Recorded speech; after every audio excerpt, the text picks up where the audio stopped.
So this is our new chapter, chapter number 9, that is direct and inverse variation. So in this chapter we will start with first what is variation. What do we mean by variation? Variation is change. Means how does a thing changes with the change in one thing. Like I will say, if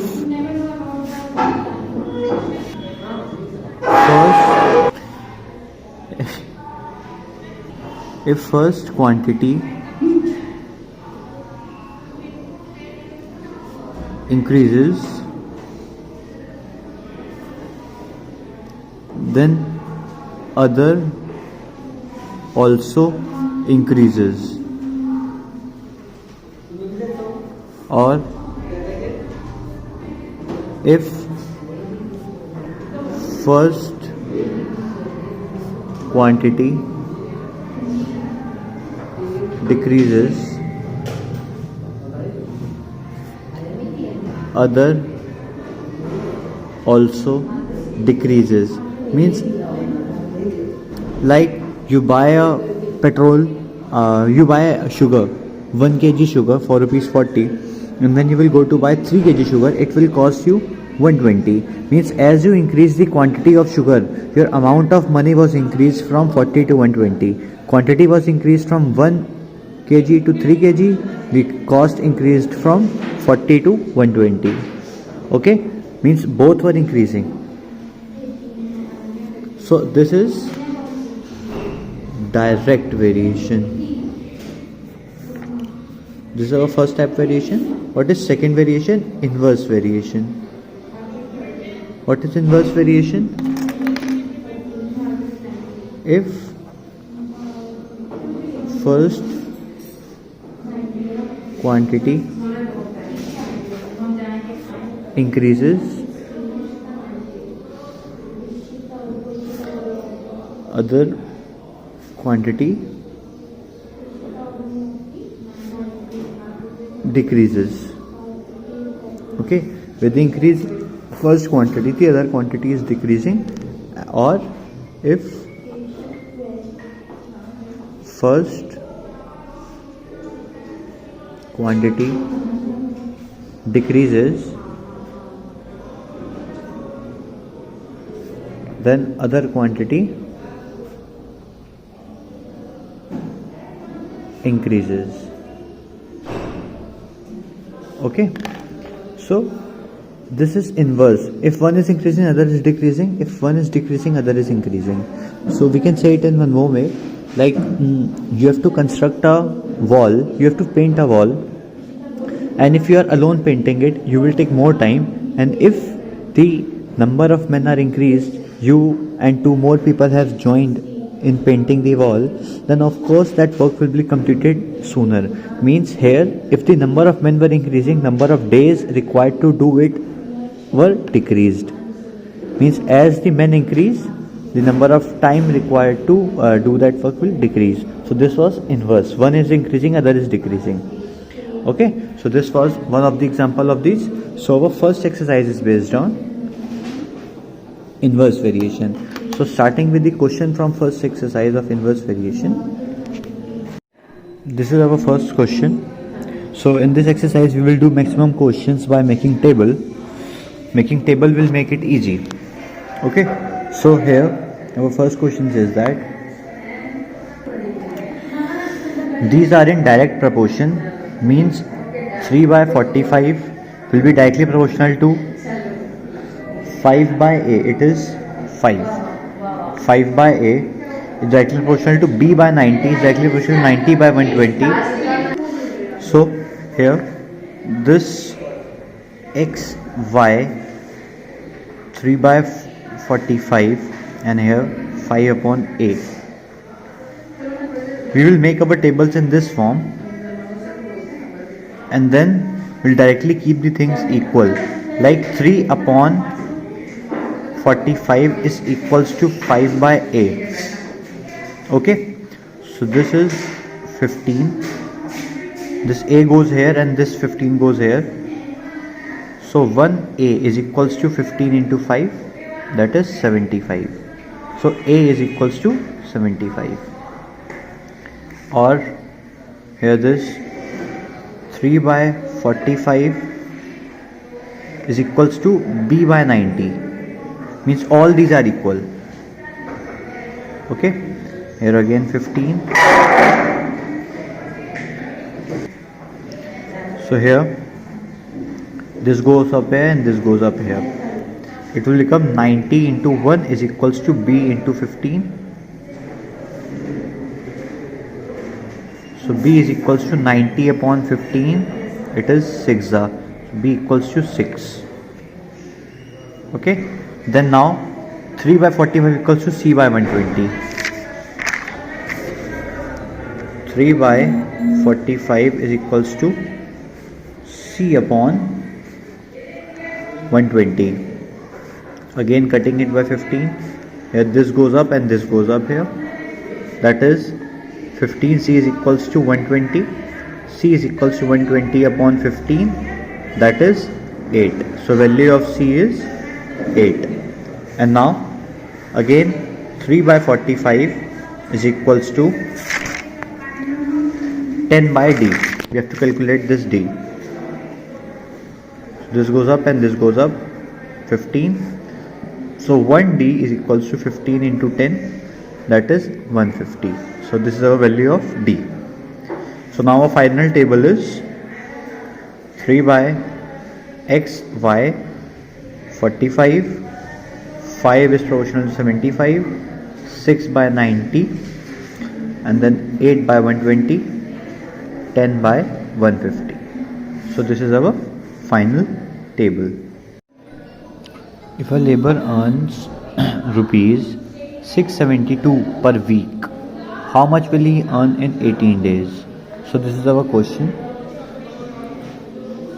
We will just construct a table: earning and days. He earns rupees 672 and for 7 days. How much will he earn in 18 days? Days are given. This is earning is not given. So this is X. We'll draw table. Look, not just the point is it direct or inverse? Here, he is earning 672 in 7 days. If he is working for more days, obviously he will earn more. If he is working more days, then he will earn more. So this is a direct variation. Increase in days will increase in earning as well. So this is direct. We will directly write the things as they are given in equals to, and then just cross multiply. So 672 into 18 equals to 7 into X. So X is equals to 672 into 18 upon 7. So X will be equals to rupees 1728. This is our next question that says that if a car travels for 67.5 kilometer in 4.5 liters, how much will he travel in 26.4 liters? So here the table will be between distance and petrol in liters, distance in kilometer. Here the distance is 67.5 in 4.5 liters.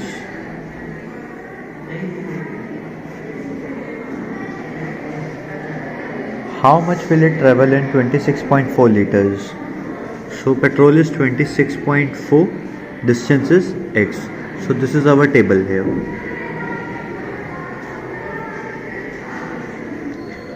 Now we will check whether it is direct or inverse.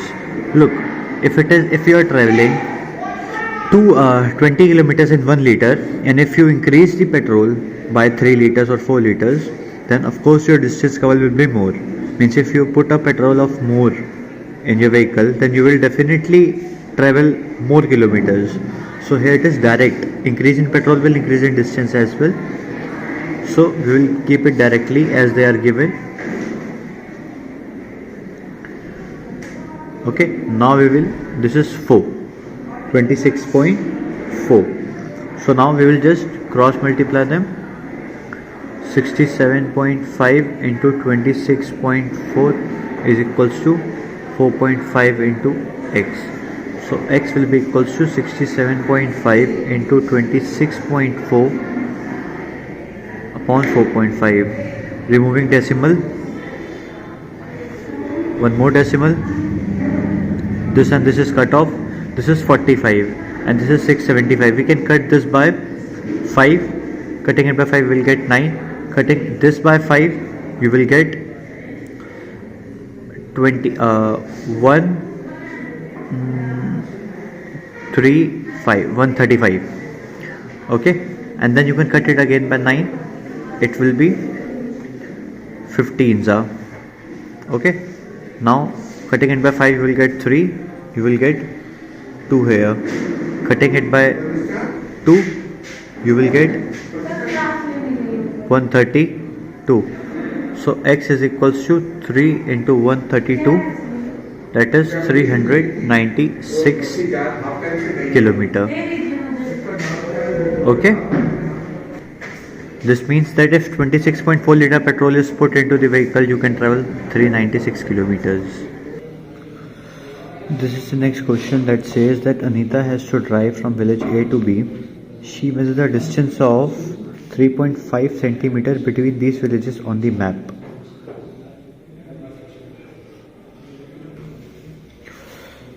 It says map distance and actual distance.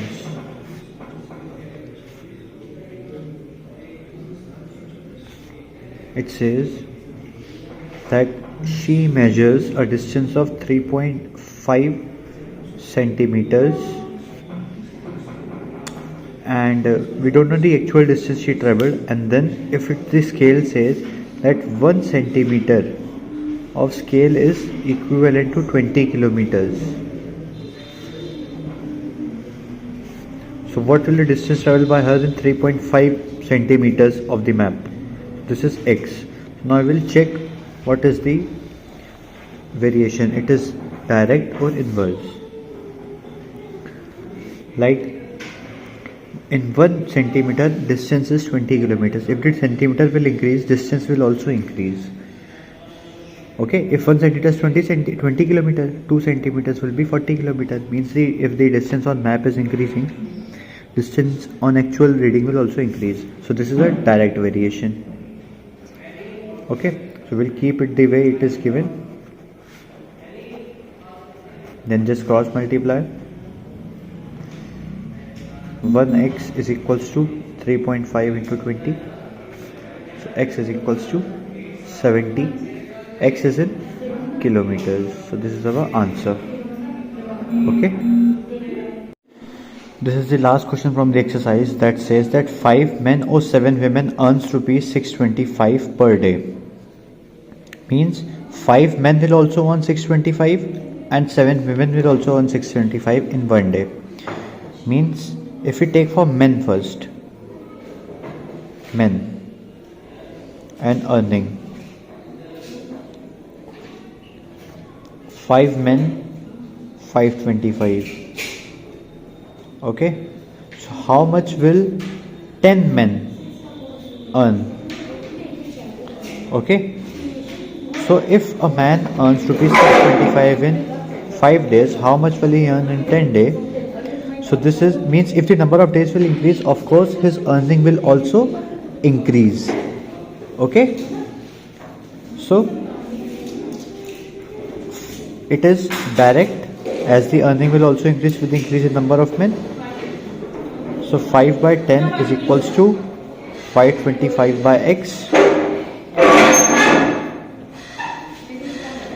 So 1x is equals to 2 into 525. That is x will be equals to 1050 rupees. Okay. Then what? 7 women also earn 625.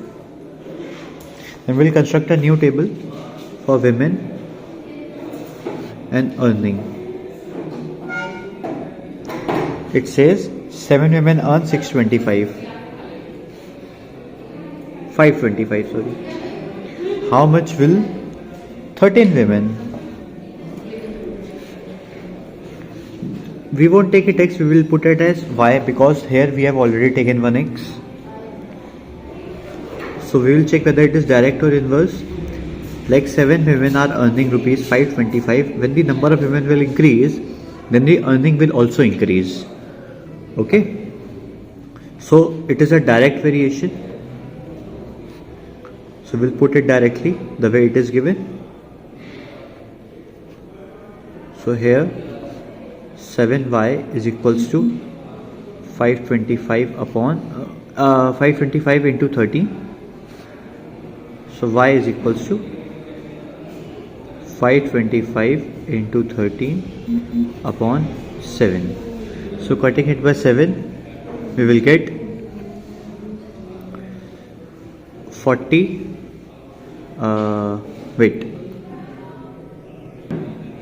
75. Okay, so 75 into 13. So y will be equals to 975 rupees. Means 13 women will earn rupees 975 per day, and here 10 men will earn